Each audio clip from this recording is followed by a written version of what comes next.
Hey there, guys. It's Nick, the ASMR nerd, and welcome to another episode of Relaxing Reviews.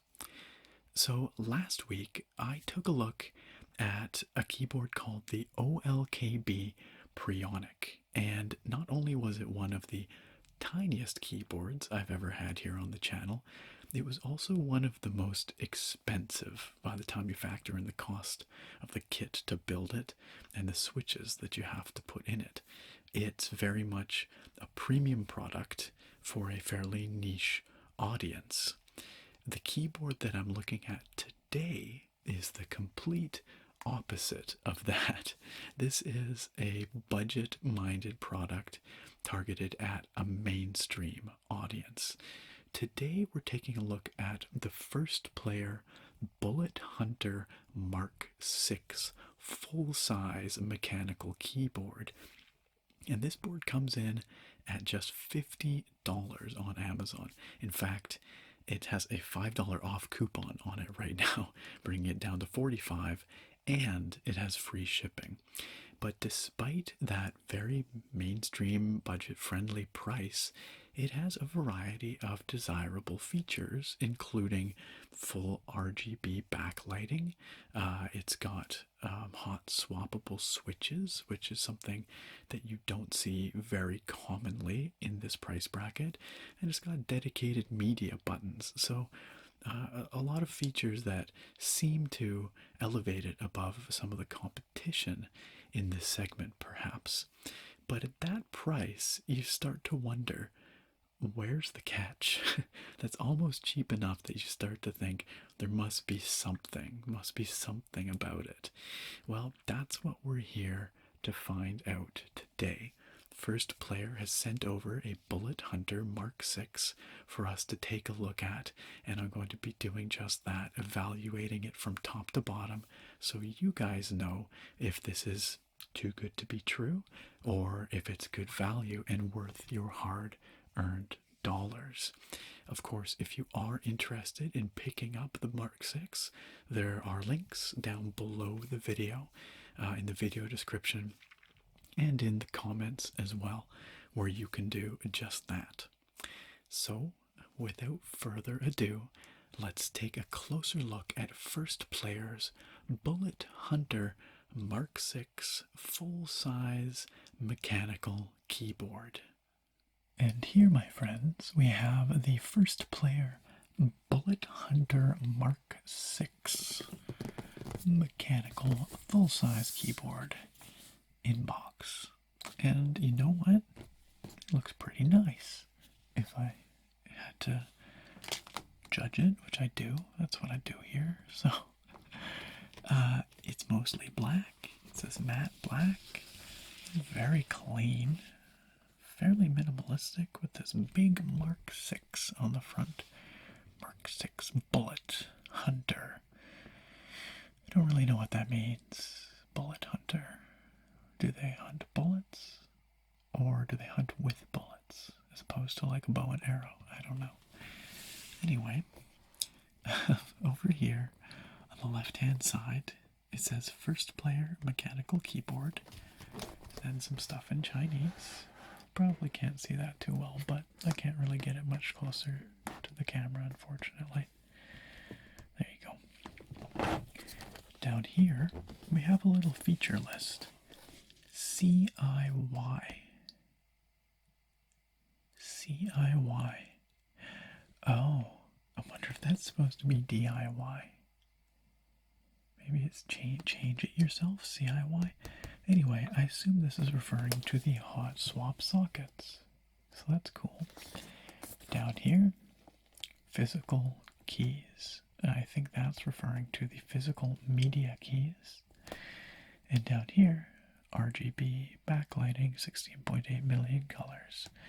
All very desirable features, honestly, that you would expect out of a much more expensive board than this. Which is a big part of why I'm so keen to see what the heck is in here and if it's any good. So, over here, like we saw, our giant Bullet Hunter MK6. Over here, one of the most compelling slogans I've seen in quite a while. Fingers a love. And it's not that your fingers love it. It is the love of the fingers. Possessive. Fingers possessive love. So that's whatever. You know, we've seen 1,000,001 goofy Chinese slogans. That's not the worst by any stretch. So here we have New Invader.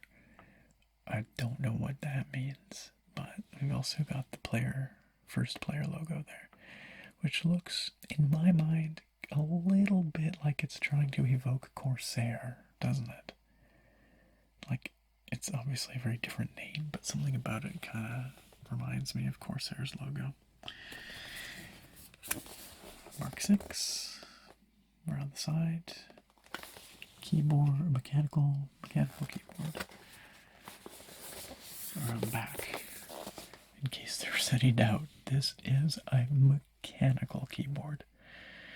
Very bold printing. And then over here, some barcodes and things designed by First Player, made in China. Model number MK6, spec B switch, black, RGB, CIY. That must be change it yourself. And then somewhere here it must say blue switch, right? Yeah. Can't really tell, but yes, MK6 blue switch. It does say so. Good. And then some more kind of similar stuff over here. Oh, check it out, guys. Got ourselves a Spidey. I don't know why that has to be part of the branding, but there it is. Spiders. I dislike spiders personally. I mean, like, I understand their value ecologically, but they've always given me the creeps. Anyway, there it is. And the back, interestingly,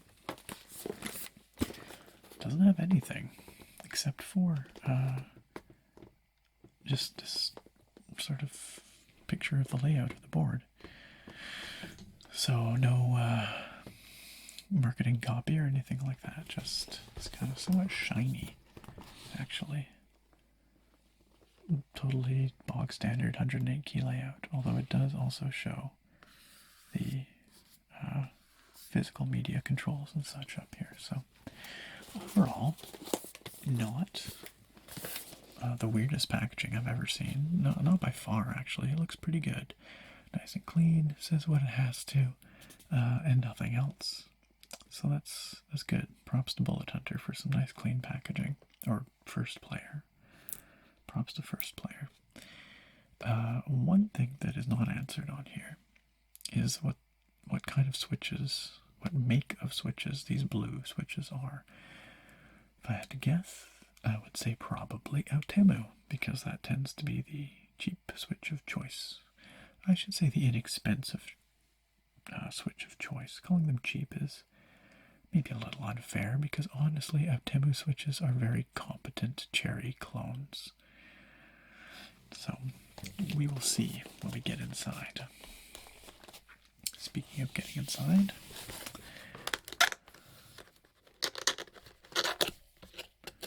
like so, and then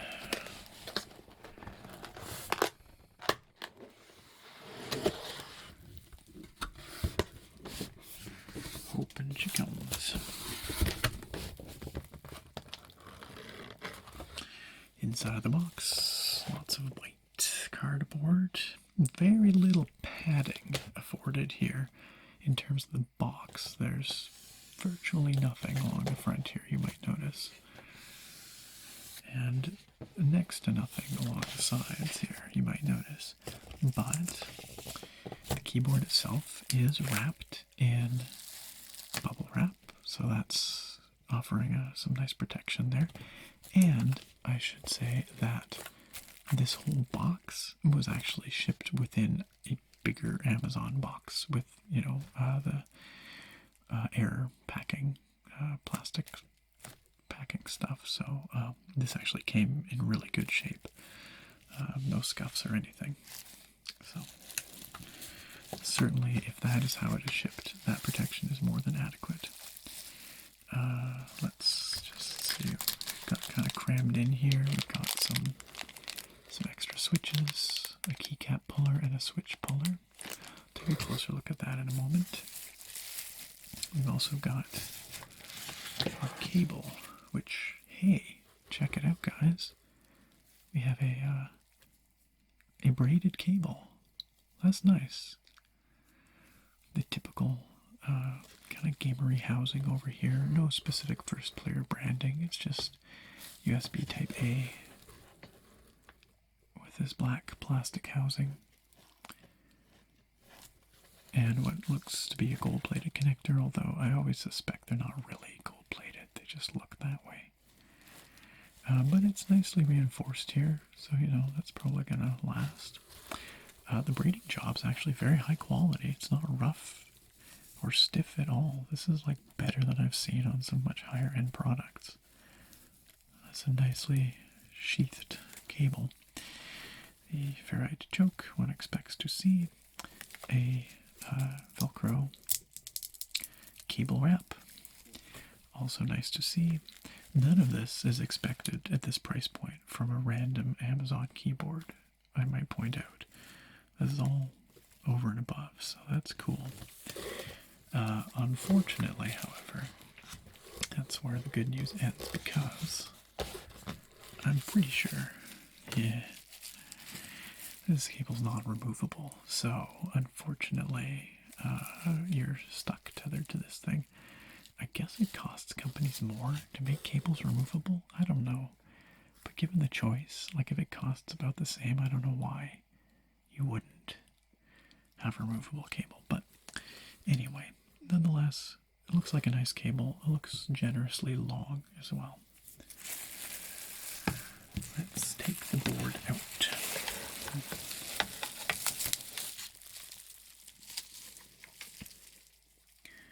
So that's it. There's literally nothing else in this box.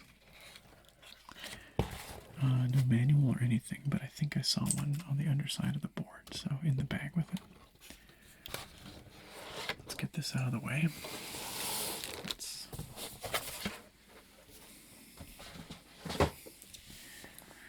And let's take a quick peek at our little extra pack-ins here.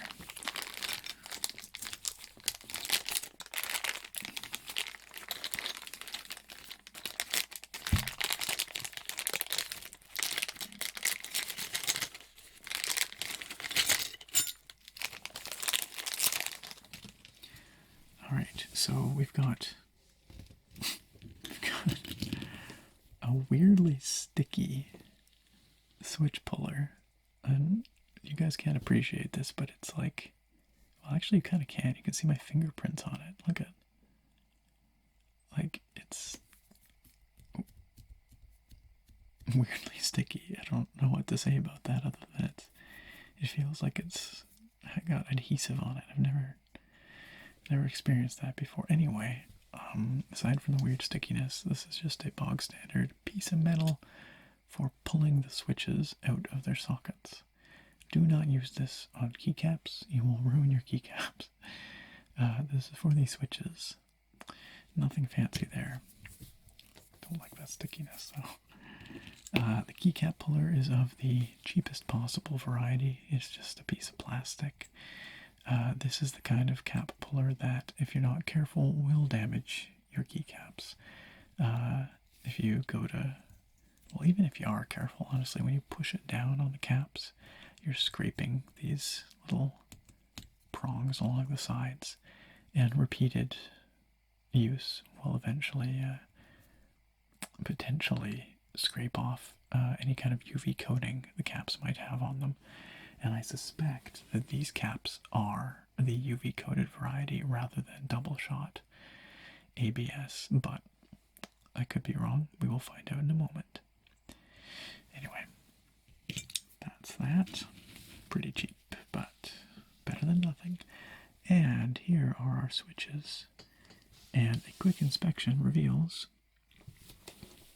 maybe not quite so quick because I'm having a hard time reading this, honestly. I think it says Otemu. Yeah, definitely. Okay. The giveaway is this this surround.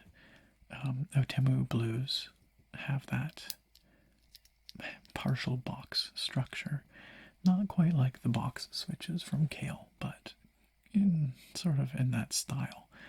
I suppose it's supposed to help with stability, although I do find Otemu blues to be generally a bit more rattly and wobbly than Cherry MX equivalents. Not that they're bad per se, they certainly get the job done.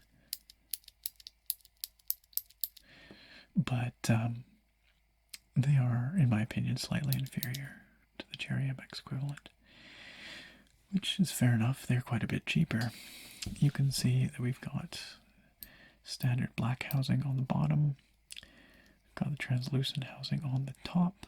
We've got a little shine-through space here so that the SMD, the surface-mounted LEDs, can shine through, diffuse through the upper clear housing there, and make your keyboard nice and shiny and colorful. So, 1STPLAYER has seen fit to supply us with 5 spare switches, which is reasonably generous, right? Just in case one of the ones that comes installed doesn't work, or you break it somehow, I guess. I don't know. And that's obviously kind of a way of showing off their hot swap feature. Alright, time for the main event.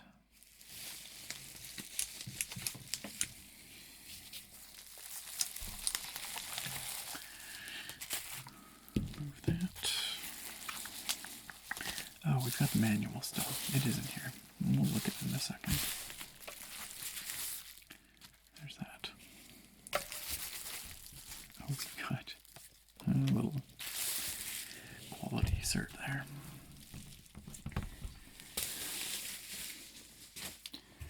Okay, here's the board, but let's really quickly, just quickly see what we've got here. So we've got this little QC pass thingy, for what that's worth, and then we've got a user manual.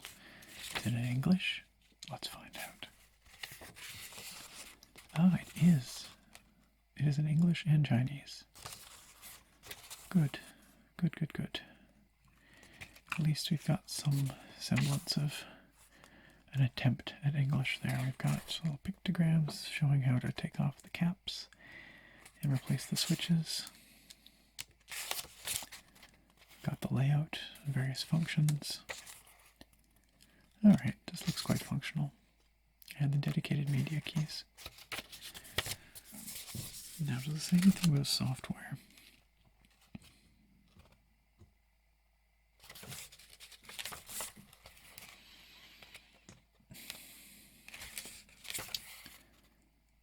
Not that I see. For what it's worth, this is compatible with Windows 2000 through Windows 10. It does not say anything about Mac OS or Linux. Oh, it does claim that they're double shot keycaps, though. You know, I think I knew that. I think I read that in the product description and just forgotten. Okay. There we go. That looks quite functional. Alright, and you know what? Taking a look at these keycaps, yeah, they absolutely are double shot ABS caps.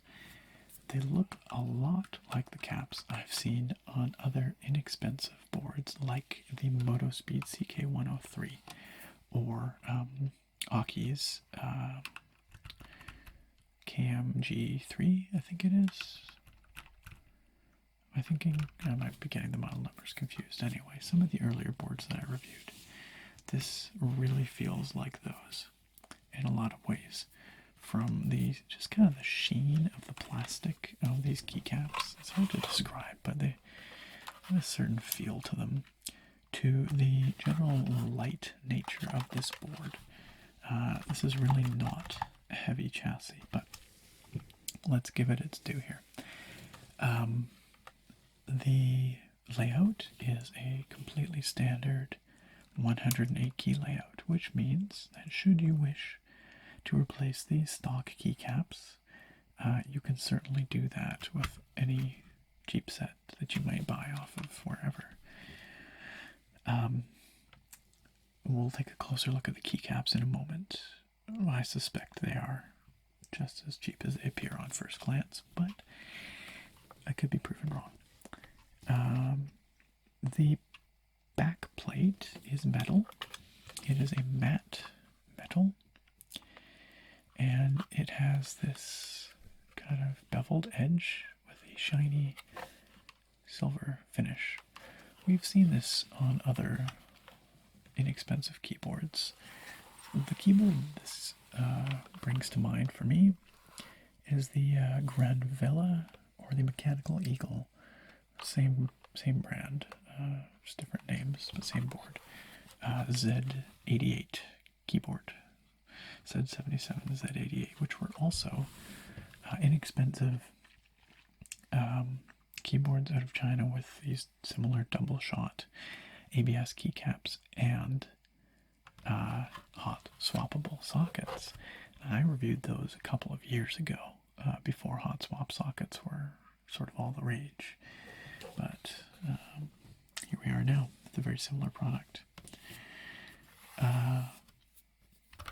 This metal backplate feels pretty nice. It's reasonably thick. It's got a few little screws here and there, but aesthetically it's very clean looking. We've got a first player logo, sort of notch cutout up at the top here. It looks like that probably lights up, actually.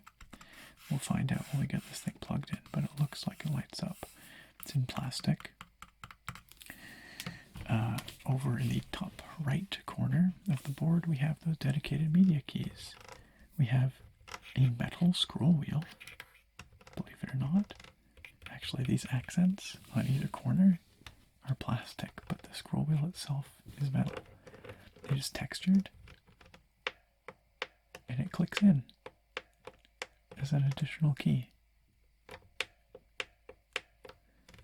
Now you might hear that doing that, you get this pinging sound throughout the board, which belies the cheap construction of the board and the general lack of solidity. That's something I haven't really mentioned yet, but this thing feels quite light and quite hollow. But we'll take a look at that in a second. And then you've got these kind of rubberized media keys below that. Or they're not rubberized, they look rubberized, but they're actually just kind of a soft touch plastic.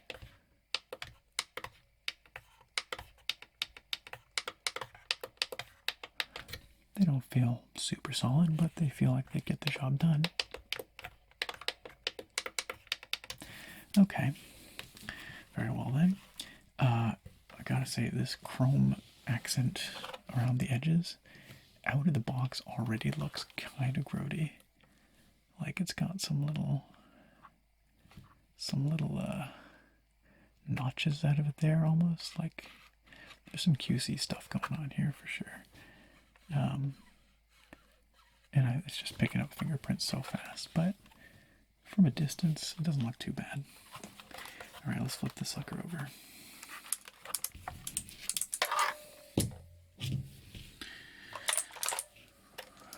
Clicky, clicky. So the back, so much clicky, is this totally textured, actually, the whole thing. It's got these diagonal lines on it. And it doesn't look bad. It looks okay. It's got these kind of beveled edges, again, all around. All the corners are smoothed off. It is all just ABS plastic.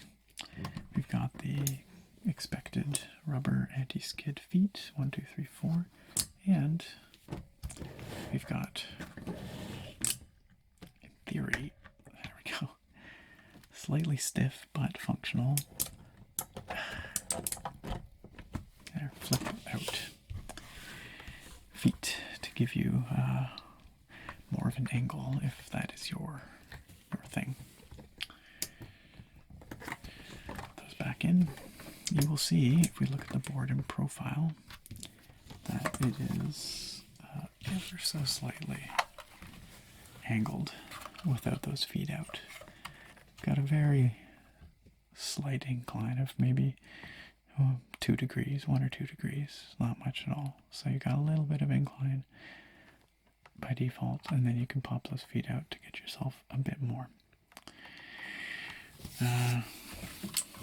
Otherwise, on the back, we've got these little holes along here, which I think might be drain holes. I've said that before with other keyboards and was wrong. But I think those might be drain holes, because I've certainly seen some low-cost Amazon boards that advertise being spill resistant. You can spill your Mountain Dew into your keyboard and just drain it out the bottom there. I can't remember if this one advertises that, but nonetheless, there are those holes. I think that might be what they're for. And we've got the typical sticker with certifications, product identification, made in China, all that good stuff. So not much to see around the back. Let's bring it back around to the front. So before we get any further, why don't we do a little flex test? This seems like a good opportunity to do it. I will say, subjectively, this feels pretty light. It feels like there's very little going on in there, and it's very pingy and echoey. You can probably hear just when I depress a key, you hear that ping very loud.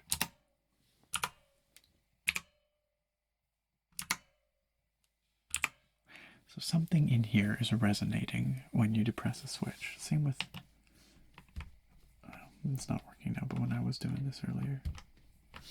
Now I'm starting to wonder if this volume roller is supposed to click in like I was doing, because it's totally not doing it anymore. It's sort of doing it. I don't know. I'll investigate that. That might just be a build thing, not a function. But yeah, very pingy. Oh yeah, flex test. We're about to do that.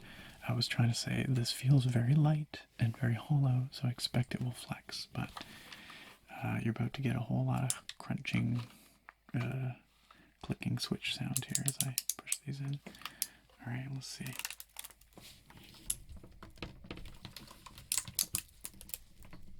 Yeah, so yeah, there's some appreciable flex there. You can see it, watch. That whole right side flexing down there. But, you know, that's kind of what you expect when you are dealing with something in this price range. So, I don't think there's a big heavy steel plate or anything in here, though, that's designed to keep it from flexing. Honestly, it could benefit from that. It would feel weightier and denser, less hollow, and it wouldn't flex so much. That said, it didn't creak very much, so it does have this metal backplate. I expect that's aluminum alloy of some kind, so it doesn't add a whole lot to the rigidity of the product. But anyway, overall, in terms of the build quality of the case, I would say it is par for the course for a $50 keyboard. You know, in this style, sort of the full-size style keyboard. In terms of aesthetics and styling, I would say this is a cut above, because it looks pretty clean. The back being very busy, notwithstanding, but you're not looking at the back. It doesn't look bad anyway. In terms of functionality, that's where this seems to have a bit of a advantage over many competitors in this price bracket between these dedicated media keys and then those hot swappable sockets. So let's pop off a couple of caps. Let's pop out a couple switches and just take a look at what's going on there. So these caps, I'm noticing something interesting. I'm just gonna do it by hand here. They are textured on top. You see that? Textured on top, but shiny on all the sides. They're glossy. That is gonna get real gross. Now, in theory, you're not touching the sides of your keycaps that much, right? I am right now because I'm handling this thing, but if you're just typing on them, you're not handling them so much, and it probably looks fine. I would imagine they did it this way because they think the shiny sided caps reflect the light nicely and help it shine. Personally, I kind of like a textured cap that helps diffuse the light a bit and give it a softer look, because I find the softer look tends to look a little higher quality. But you know what? I will reserve judgment until we plug this thing in and try it out. It is, in fact, a double shot cap, undoubtedly made of ABS plastic. The double shot job seems okay. The secondary legends are clearly pad printed in white there, but the double shot legends themselves look reasonably sharp. Thickness is fine, not super high, but not terribly chintzy. And if I flex, you know what? They're actually stiffer than I would have suspected. There's very little flex, and I'm kind of impressed by that. I suspect that's to do with this double shot construction, because either of these pieces by themselves would be quite thin, but the two of them together reasonably resistant to flexing. Okay, so then the switch seems to be in there all right. Let's take our weirdly sticky switch puller. Let's just grab our switch and pull it out. Come on.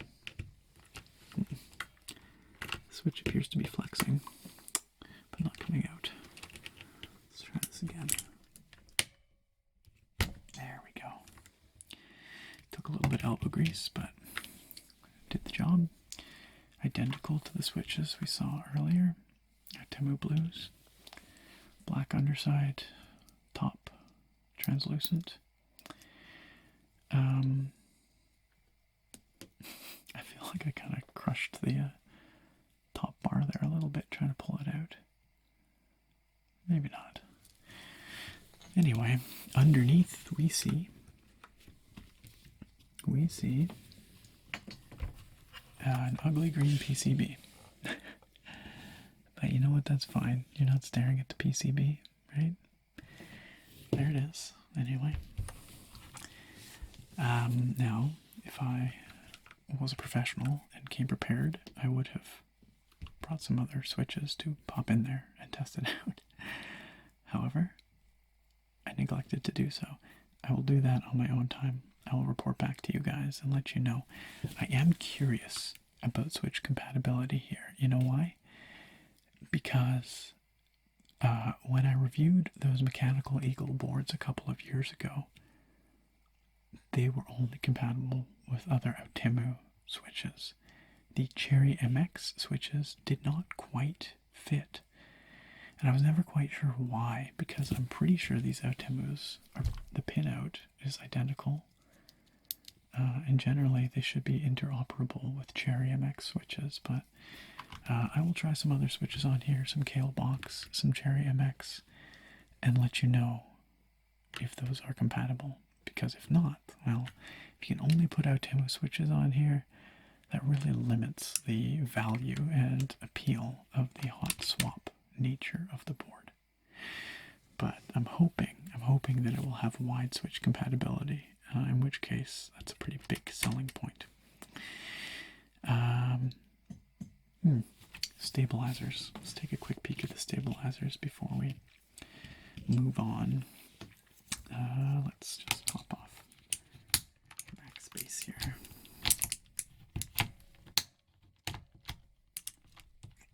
So I hate this style of puller. Just look at that. Look at that. You see that?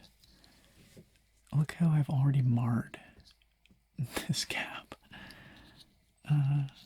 If I kind of wipe it off, it sort of recovers, but it's still scratched up. So using this style of puller with these glossy sided caps that really easily pick up scratches, terrible combination. It's a good reason right there to not use this style of keycap puller and not have glossy sides to your cap. I would look at all the fingerprints. Man, not a fan of the glossy sides on these caps. I would recommend only removing these caps either with your bare hands or even better using a wire style keycap puller. Okay, I'm not expecting a lot out of the stabilizers here. They're probably going to be kind of cheap and they're probably not factory lubed. And indeed, that appears to be the case. Take a quick peek there. You can see in there, they're just your standard Cherry MX clones. But that style of stabilizer, they're pretty rattly. They are certainly not factory lubed. Again, I would not expect that at this price point. Let's just pop that back on. Let's just see how these stabilizers sound from a rattle perspective. Okay, spacebar's not bad. Shift is pretty rattly. Enter, backspace are about the same. They're pretty rattly. They're pretty rattly. Numpad's not too bad. Right shift is acceptable, but on the rattly spectrum. The spacebar is better than I expected. Everything else is... yeah, these are not great. Right shift and enter, not great. Okay, so what have we got here? We've got a slightly above average board in a variety of ways and a very average $50 type board and some others. Like I said, build quality is about what you expect, maybe even a touch below what you would hope for at this price point. But feature-wise, we could still come out on top. So next, we're going to check out the lighting. We're going to check out software if it exists. I don't know. We'll of course take it for a test drive, typing test, so you guys can hear these Artemo Blues in action. And I'll check out that hot swap socket compatibility because that's a big outstanding question. After all that, we'll come back together. I'll tell you about my experience using this board.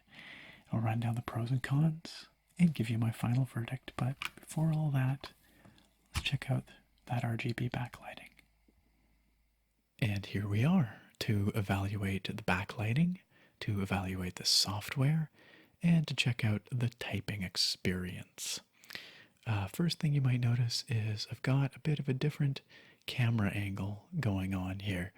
And I'm going to try this out. You can let me know what you think down in the comments, but the idea is to make it easier for you to see sort of the nature of the lighting effects across the whole board. Previously, I filmed these at sort of a more oblique angle from the side, and while it was pretty, I feel like maybe you didn't get the full effect of the lighting. So trying this out, you can let me know what you think of it. You might also note that the video might seem a little bit laggy, kind of blurry looking, and that is simply because I had to turn the shutter speed way down on this in order to get these LEDs to not flicker in the camera. In real life, they don't exhibit any visible flicker, but sometimes on the camera they do. So I think I've managed to eliminate that. But if you do see any flicker, just know that that's not there in real life. I will say though that just generally speaking, the light that these LEDs put out is a bit harsher than some of the higher end boards that I've reviewed. And I'm never quite sure if that is a function of just the materials used for the keycaps and the top plate and that kind of thing, or if it's a function of the LEDs themselves. But I have noticed that this seems like on cheaper, sort of more budget-oriented boards, the LEDs tend to have a slightly harsher glare to them, not such a soft and kind of smooth gradient effect. So, and that is noticeable a little bit here, although if you don't see a lot of different keyboards, you wouldn't notice it at all, probably. It's probably only because I look at a ton of these things that I would notice. So, the color rendition appears to be all right. We've got the typical rainbow gradient going across the board here. This is the basic effect that you get when you first plug it in. But there are a bunch of effects on board without even having to touch the driver software. And we'll go through those in just a second here. But overall, it seems that the LEDs are pretty good. Color rendition seems, like I said, reasonable. The colors are decently vibrant. The LEDs don't get super duper bright. I think this is their maximum brightness. And you control brightness with the function key and then arrow up. Yeah, so you can see the lock indicator lights blinking there to show that we're at max brightness. And we can go down stepwise until they're off. Looks like we have 4 steps or so. That's off. 1, 2, 3, 4, and we're topped out. Interestingly, as I was experimenting, I found out that this media key over here, the leftmost dedicated media key, actually toggles the function of the volume roller here between volume and the backlight.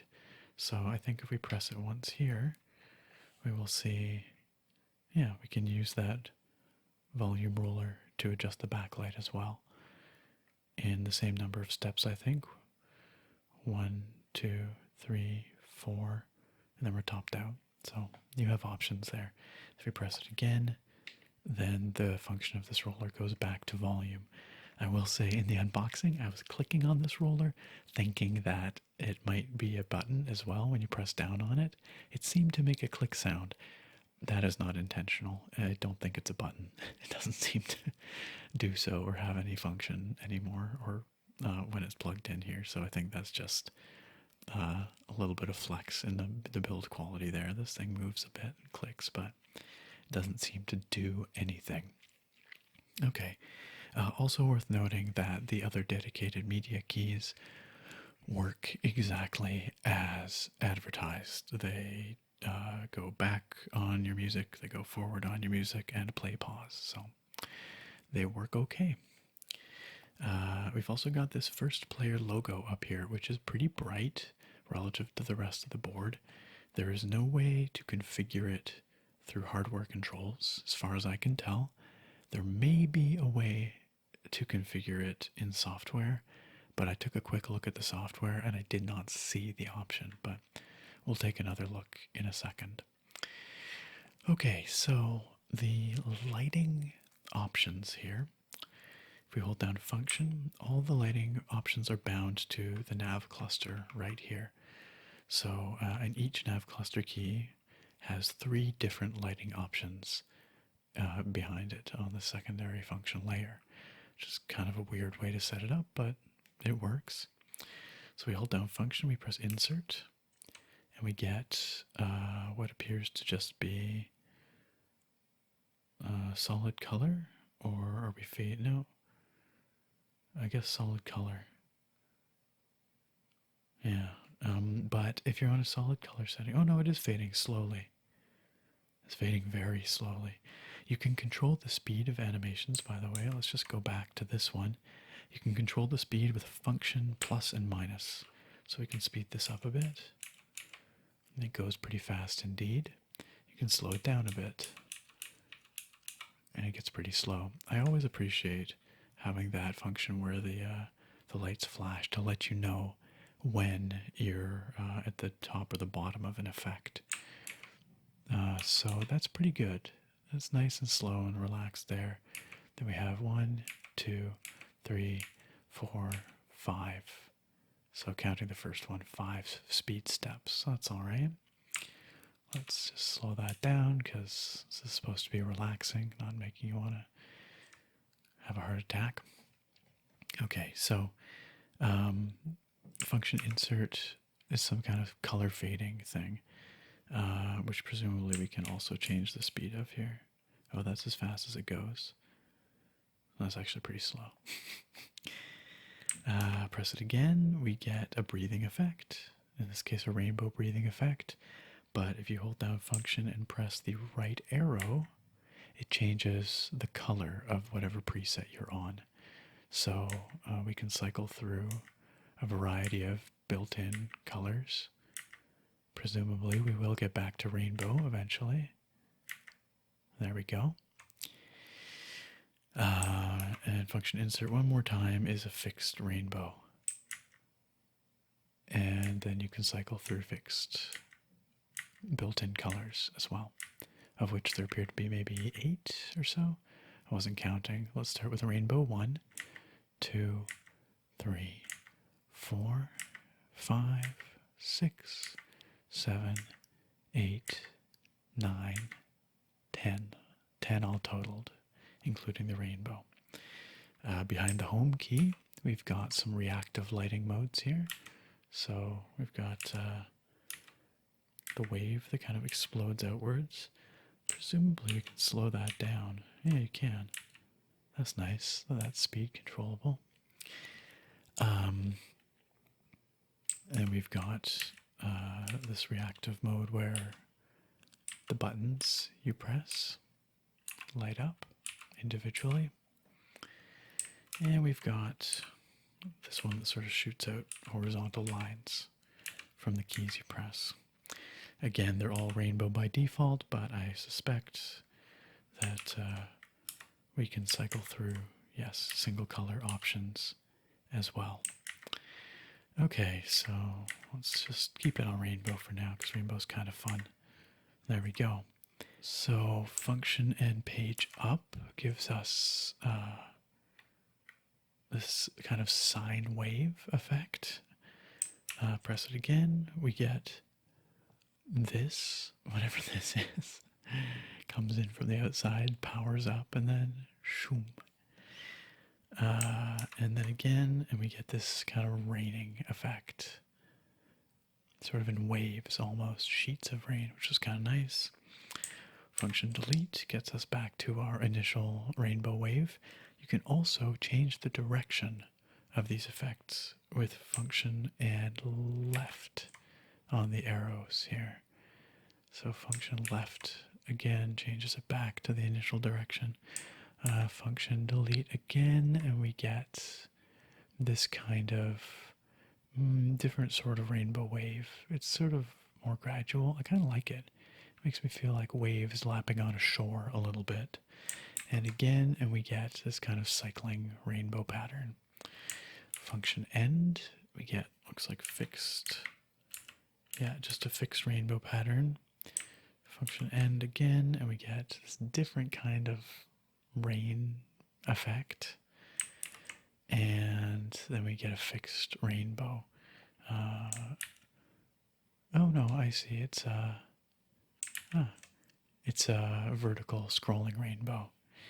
Then function page down, we get these kind of diagonal waves of color. Oh, it's bouncing back and forth. That's kind of fun. I don't know what this is, but looks like solid colors again. Maybe. Hard to tell if the solid colors are fading sometimes because it does it so slowly. And then, oh my gosh, rainbow ripples. That is intense. This is some like Hypnotoad level stuff going on.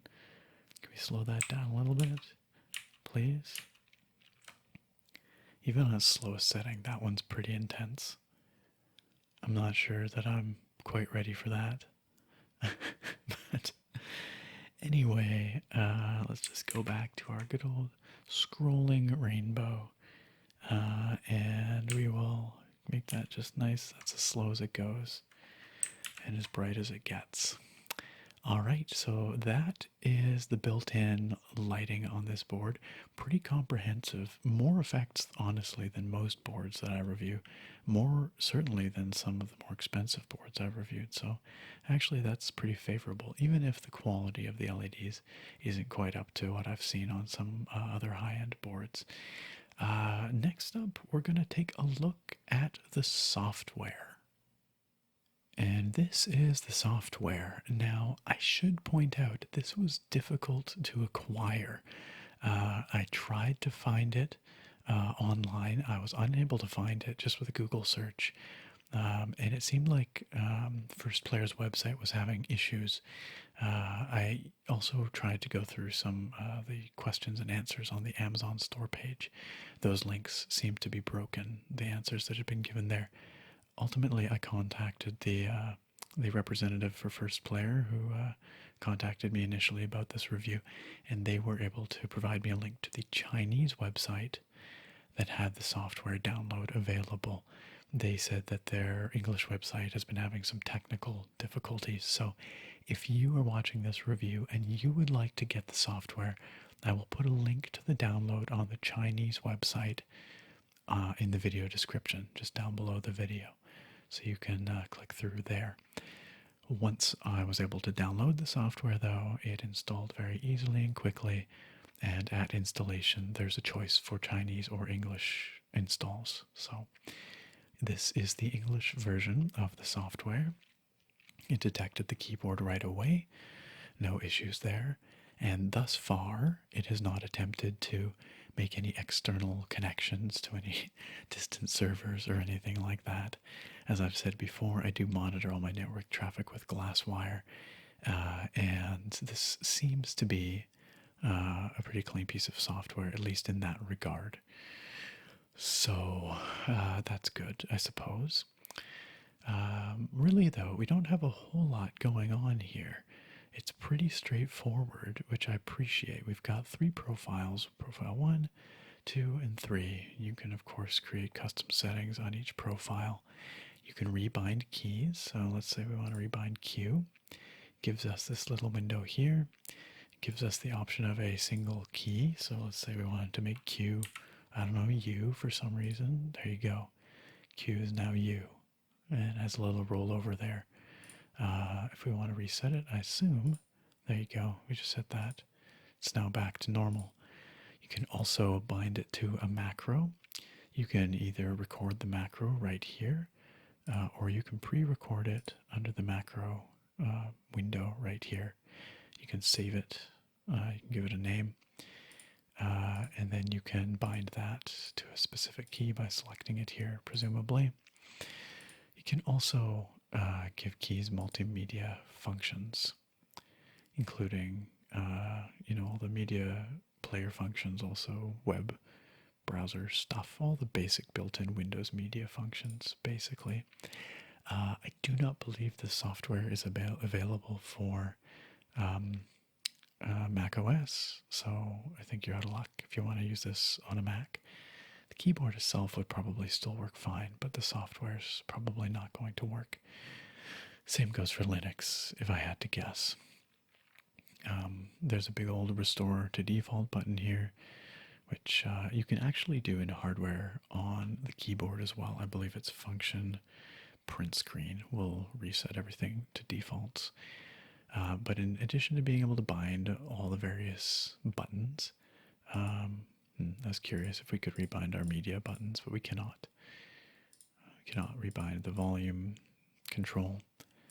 It doesn't look like we can do anything with this logo. Although, let's see. If we toggle the light option here, then we are now in lighting mode. And it looks like all those effects that we just saw that were available in hardware are also available in software. I kind of like this Wave B, to be totally honest. That was the one that I said looked a bit smoother before. It looks like we have a brightness control here, and it works stepwise in the same way that the hardware does. Let's just get that all the way bright. And we can control the speed just like we can in hardware. I like that slow wave effect. It's quite relaxing. Maybe one up from there. We can set it to colorful mode, which is presumably rainbow mode. But if we want to turn that off, okay, that turns off all the lighting. Oh, it's just set to black right now. It's kind of funny that you'd set the lighting to black, but you can just set individual colors as well. And look at that, we have another setting. It gives us a default Windows color dialog here, color selection dialog, which does give us full RGB control over our lighting, which in theory, gets us access to 16.8-ish million different color options. In practice, I do not think the color fidelity of this board is good enough to really represent 16.8 million different colors. Its coverage is not that great, but, well, why don't we see? Let's just... So it pauses for a moment in between, but that's not an issue. It seems to replicate that color okay. Let's try something over here. Let's try kind of a purpley red, like a magenta almost. Yeah, that doesn't look too bad, actually. Set it back to colorful. So we're back to our rainbow pattern. You can change the direction of the waves, obviously. And sadly, our colored, or our first player logo there, it stays white. It looks like there's no way to turn that off and no way to change the color. It would be nice if you could disable that light, if you so chose, but I do not think that there is a way to do so. If we want to default it all back, let's just restore to defaults. Restore default settings, yes. Flashes a couple times, there we are. We're back to where we started. And that appears to be it. It seems very straightforward. I would assume that if you don't have the driver software installed, it's not gonna show you, like if you were to configure your lighting and then uninstall the driver software and then plug the keyboard back in without the software, I don't think it's going to retain your settings. I don't think there's, what I'm saying is onboard settings or memory on the keyboard. Could be wrong, actually. Haven't tested it, but I'm willing to bet that that's how it works. And also, it's worth noting that I believe you can do per key changes as well. Interestingly, what they call monochromatic is not monochromatic. It fades through colors. What are we looking for here? Some kind of solid static. Okay, yeah, there we go. So that'll set it to one color. But then we could go on a key by key basis, I think. Let's select F here maybe. It's funny, I can click it, but I thought maybe we'd be able to change the color of each key individually, but it does seem like we have per key control. When you mouse over it, it gives you the key, but it doesn't select it. That's too bad, but still, we have ample lighting options. And I can't think that there's that many people that are going to be doing sort of per key control anyway. Anyhow, let's just reset one more time. So that's it. That's all this software does. It's very simple. It's relatively clean and straightforward compared to some stuff I've reviewed, compared to other things you guys have seen on this channel. It's totally functional, actually. Easy to use. This new Invader branding up here is a little goofy, but what are you going to do? Honestly, it is really nowhere close to the worst keyboard software from a random Chinese company that I've seen. It's pretty decent. So not a whole lot to complain about there, honestly. All right, guys, it is time to get on with the typing test. So let's hear this thing in action.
All right, so we've unboxed the Bullet Hunter MK6, we've checked out the lighting, we've checked out the software, we've done the typing test, so you guys got to hear those Outemu blues in action.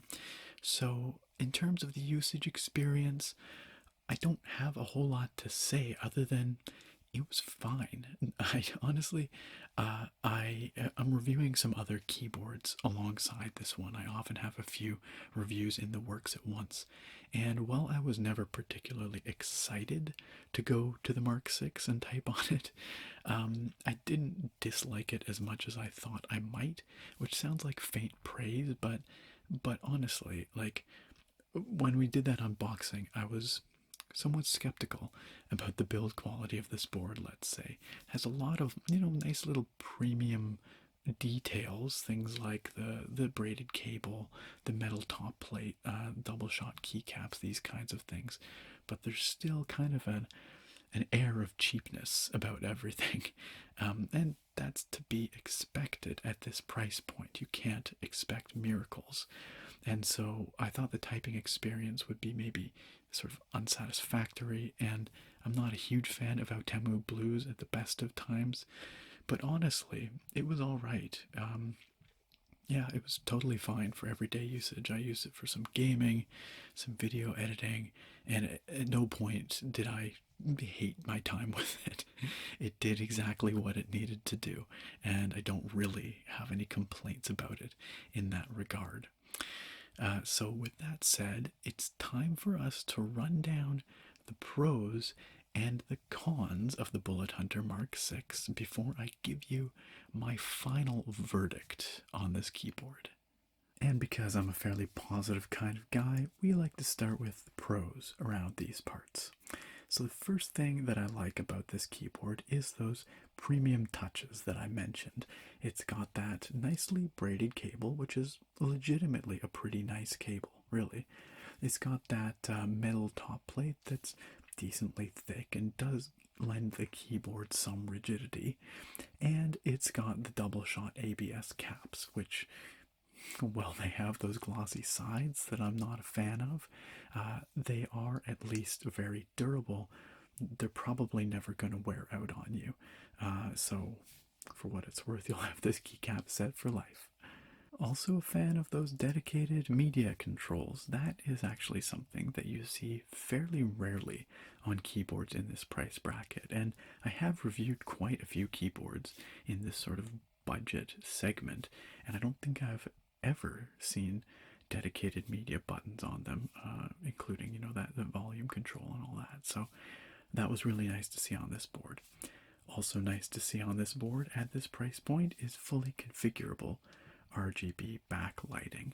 Sometimes you'll get boards that have RGB LEDs, but they will you don't have granular control of the color. You'll only be able to use sort of the preset color options they give you, or worse yet, you'll get a board where the colors are fixed with static backlighting, either in all one color, which is fine, that's an acceptable compromise, or what I really hate is the fixed static rainbow color where each row is a different color, but you can't change it. You can't make it all one color. Hate that. None of that here. This is full, honest to goodness, configurable RGB backlighting. You can select from a whole ton of different effects options through hardware without any software at all, or you can go to the software and you can tinker away and configure to your heart's content, including accessing the full gamut of the RGB spectrum, 16.8-ish million different colors, and that's pretty cool at this price point. Another standout feature of this board is its hot swap sockets. That's a feature that is becoming more common in the mechanical keyboard world. It kind of started at the premium end of things, and now it's slowly making its way down to these budget-oriented products, and it's really cool to see. The implementation is not a home run because unfortunately, and this is actually not something that I've mentioned elsewhere in the video, I don't think, but unfortunately, these sockets only take Outemu style switches, at least it seems.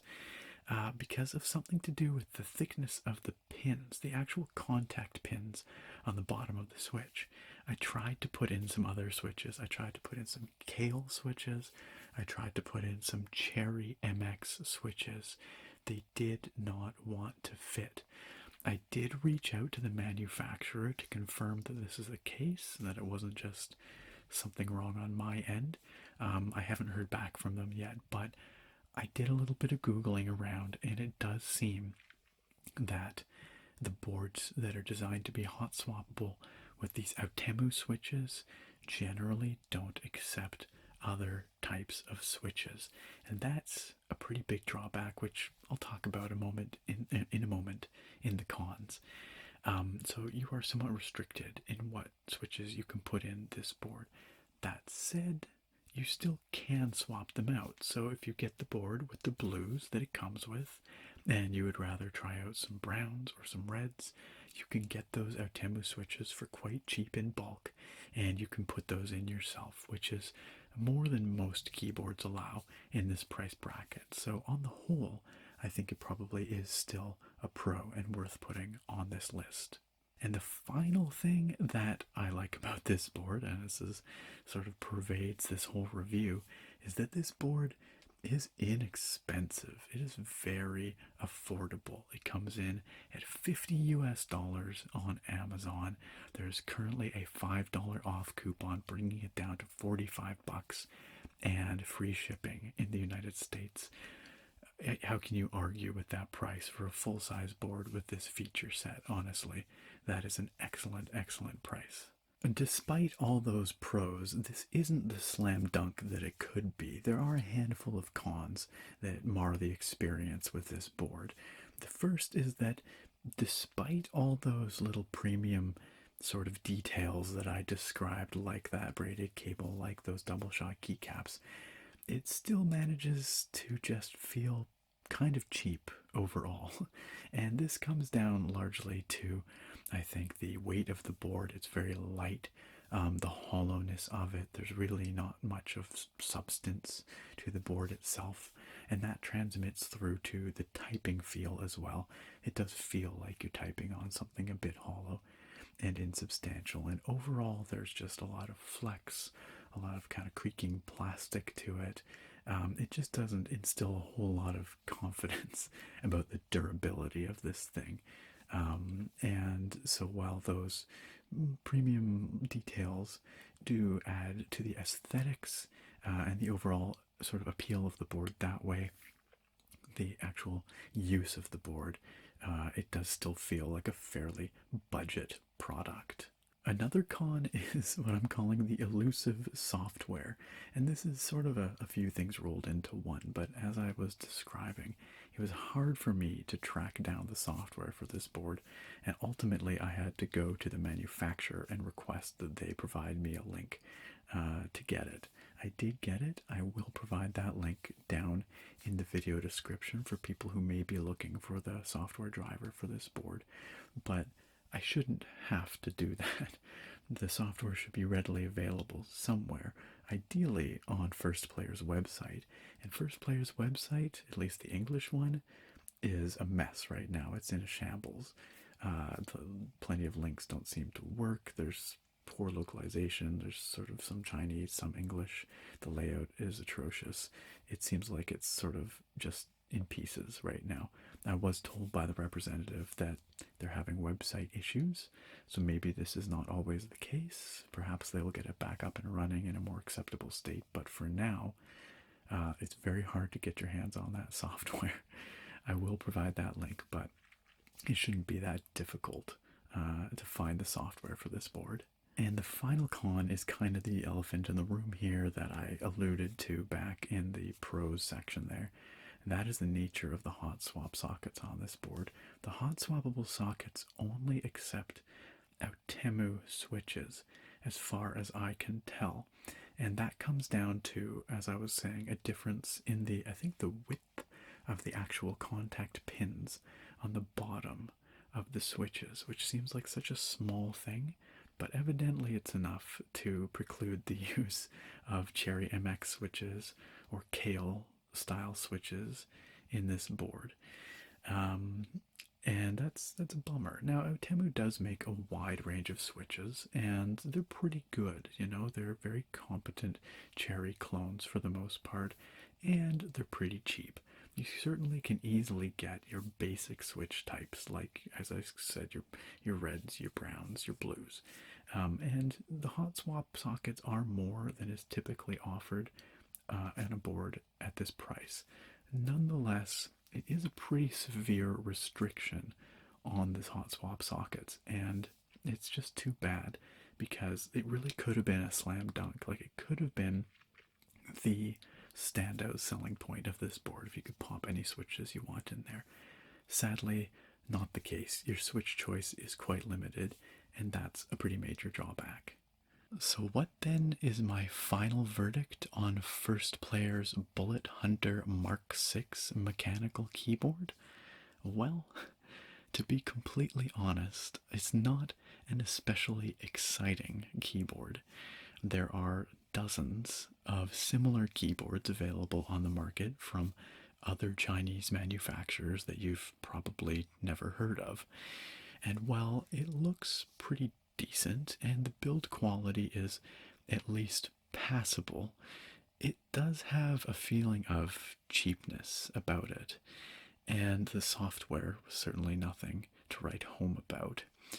That being said, though, this board does have a couple of desirable features that help it stand out from some of the competition. For example, those dedicated media keys, which I really appreciated, and those hot swappable sockets, although they are fairly limited in their functionality because they appear to only take out Temu switches. Nevertheless, that is a feature that is uncommon at this price point, and I think it is a net positive. But what ultimately saves this keyboard and makes it, quite honestly, very difficult not to recommend is that rock bottom pricing. At $50 on Amazon with a $5 off coupon and free shipping in the US, this is one of the most affordable full-size RGB mechanical keyboards on the market, and all things considered, it is fairly feature-rich, and for many mainstream buyers, that might be enough. This board definitely does tick a lot of the boxes that many buyers are looking for. So considering the price, if you are a highly budget conscious buyer, you know, you're on a tight budget, you're looking for a full-size mechanical keyboard, you're looking to maybe dip your toes into the world of mechanical keyboards for the first time, and this board has what you want, then absolutely, I fully recommend it. At this price point, it's honestly hard to go wrong. And that, my friends, brings us to the end of another relaxing review. If you're interested in checking out the Bullet Hunter MK6 that we reviewed here today, there is a link down in the video description and also at the top of the comments that you can check out. Special thanks to 1STPLAYER for sending over the Bullet Hunter MK6 that we took a look at here today. And special thanks to each and every one of you for watching. I really, really do appreciate it. I hope you found this informative. I hope you found it relaxing. And I look very forward to having you back here next time for another episode of Relaxing Reviews. Bye for now, guys.